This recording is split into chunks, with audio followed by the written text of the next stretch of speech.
for them, and according to their traditions, that he is the Caliph of the Muslims. You understand that? The new Caliphate the Caliph of the Muslims, and he is ruling in 80 countries. Yes. He's a Caliph. He looks like Harun al-Rashid, looks like Saladin, looks like Omar ibn al-Khattab, Abu Bakr. He's the Caliph of the Muslims. Okay? On which basis is the general guide of the Muslim Brotherhood is chosen? He is chosen according to the seniority and according to the science and the knowledge of the man, and something like that. So for them, they have al-bay'ah, as you know that. We should give him al-bay'ah. This in order we should obey him for all that he wants, all his orders, all his measures. We cannot criticize anything for that. This is the problem for them. No criticism to his orders. Nothing. No. You cannot even discuss. No. We cannot discuss as if it is the ruling of Quran, of the Holy Book. Yes, this is the problem. And if you compare this position with other position with another Islamic sect in the Shia of Iran, they have also another guide who is considered to be a holy man. He is the deputy of the Imam during his absence. So he is a holy man. All his words, that they are holy words, and we should obey him, and there is no comment, there is no discussion with him. So this is the problem for the al-Murshid with the Shia and al-Murshid for the Muslim brothers. Yes, and that is in Egypt. If we take it worldwide and we turn to the international organization of the Muslim Brotherhood, and we want to know exactly how it was formed and exactly what are their methods here of thinking. That organization, or the international organization, is considered to be the beginning of the Caliphate. Okay? So we should unite the whole nations of the Muslims. Okay? Where was it initiated? Where I think in Istanbul, I think they have, in Turkey, they have a residence over there, and they have a permanent seat over there. So most of their meetings, they are there. And I think just a few months ago that they held there after what happened, and when Muhammad Morsi was away. So they met there. Also, they made another meeting in Lahore in Pakistan. But I think in Turkey, especially that Turkey was the country where the Ottoman Caliphate that were there. So we have a close relation between Turkey and the Turkish with the Muslim brothers, and especially Recep Tayyip Erdogan. Even that I adore Recep Tayyip Erdogan as a ruler, but he has also some beliefs of Muslim brothers. So this is the origin of their close relations between both of them. Well, it seems that he is himself part of them, and we didn't realize he is a part, but for the Muslim brothers, they believe that they are the leaders. But also for Recep Tayyip and the Turkish, they consider themselves they are the leaders. Yes, but another, I'm sorry to cut you here. Yes, no, it's okay. Another part or another member is Mahathir Mohamad. Yes. And Mahathir Mohamad was a real reformist. And he was never a radical man, and hence he was able to take Malaysia to another standard of living. That's true. Yeah, he started with Mubarak, Mahathir Mohamad, at the beginning of the 80s decade of the last century, and he made Malaysia as one of the tigers in Asia and in the whole world, and he made great things for Malaysia. But the problem, the bracts. Yeah, the idea itself, as I said, it's a good idea of the Muslim brothers at the beginning. But the bracts on the ground, this is the problem. Mahathir Mohamad, he took the reforming idea of Hassan al-Banna. But the others, like what we have now, the leaders of the Muslim brothers, they depend on the ideas of Sayyid Qutb. So they are more radical. They don't listen to anyone else.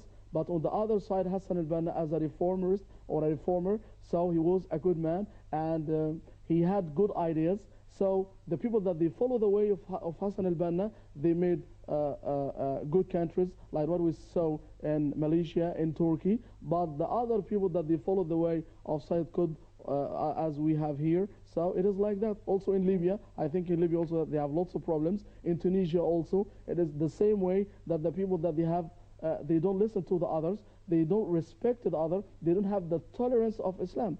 and the respect of the other people, even that he is a Muslim or even the non-Muslims. So this is the problem that we have now for their ideas. Returning back to the international-wise Muslim brotherhoods, in not this time the organization, but rather who are splitting of them. And we're speaking here about Al-Qaeda. Yeah. We are speaking here about the new Al-Furqan. Yes. We are speaking here about Ansar Bayt al-Maqdis, and all these kinds of groups who are jihadist Yes.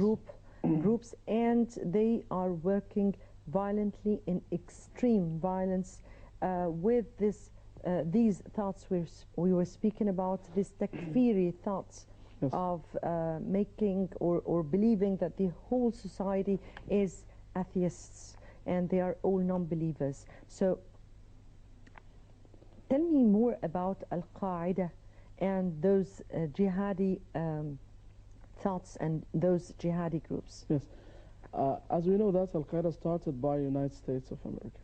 That United States planted them in Afghanistan, this in order to fight the Russians. Yes. When Russian troops that they invaded Afghanistan and they occupied them. So America during the Cold War, that surely that the Americans that they had a problem with the Russians. So when the Russians they occupied Afghanistan, and Afghanistan at a strategic point that is on the center of Asia, near of the Gulf and near of the Caspian Sea, the areas where are the petrol and oils and all this. So United States surely that should do something. United States cannot confront Russia directly. So they planted the Al-Qaeda, Osama bin Laden and his friends, and to be there and supply them with all the aids, military aids, with the financial aids and everything. This in order to fight the Russians. When the Russians they were away in Afghanistan, so this is the problem that Al-Qaeda became an enemy to America, because they have their own beliefs as America to be the great Satan, and we should fight America because America made lots of... How did the United States create those Al-Qaeda? Surely that it would not directly from the United States, but by other mediators between both of them, and this to supply them with the money, with everything, this in order to fight them, but it was not directly. Okay, we should be fair of this idea. It is said that that the leaders of the Afghani Mujahideen or jihadists Taliban. who were, no, not yet the Taliban, rather the fathers of the Taliban, yes, who were real Mujahideen or jihadists, yes, against the Russian at then colony of Afghanistan. Yes. And they said that the United States have taken their own children to the United States to help them out in their education. And so the education came from the United States here. It's the core of education of radicalism. How far do you believe in this? I think they don't need to go to the United States in order to have their education, because the jihadi education, it is in some Islamic teachings of some radical thinkers like Sayyid Qutb, so they don't need to go there. But United States, they used them in an indirect way in order to fight the Russians by mediators to supply them. And even also for Osama bin Laden, he was a millionaire, so he was a rich man also. So he has his own ways in order to supply the members of Al-Qaeda in order to fight Russians even in a long term or a long time. So it was not a problem for him for that. But after that the Russians, they were away, so started the confrontation between Al-Qaeda and the United States of America. Yes, and before we continue on with our discussion, let me here have a quick report on also the economic situation, even if we're not going to speak about economy today, but we will be speaking, or this report is going to speak about the developments of economy, or rather the IMF and its latest statements by Lagarde, who said that the IMF is ready to negotiate with Egypt. And here is this report.